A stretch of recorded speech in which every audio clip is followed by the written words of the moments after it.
Fresh হয়ে গেছি সকাল সকাল, চান করে দাঁত ফাত মেজে খাওয়া দাওয়া খেয়ে ফ্রেশ। এবার চলে আসলাম শ্যামনগর স্টেশনে। ছিলাম শ্যামনগর স্টেশন থেকে, দেখিয়েছিলাম কোথায় আসবো, আমাদের যে সিভিল কনস্ট্রাকশন হচ্ছে, যেটা দেখিয়েছিলাম একদম গ্রাসরুট থেকে।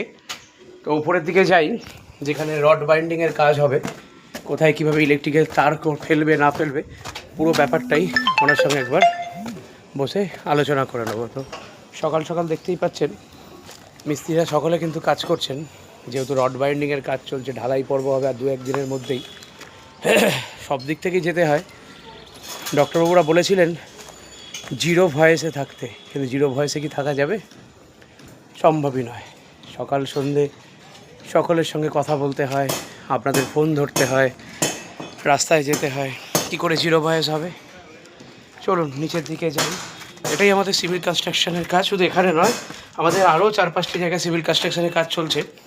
যেহেতু আমরা এন্ড টু এন্ড প্রোজেক্টের কাজ নিই, জমি কিনুন, বাড়ি তৈরি করার প্ল্যান, রান্নাঘর, মাস্টার বেডরুম, ব্যালকনি, সবটা আমাদেরকে দিয়ে করিয়ে নিন। সব ধরনের গাইডেন্স আমাদের কাছে পেয়ে যাবেন।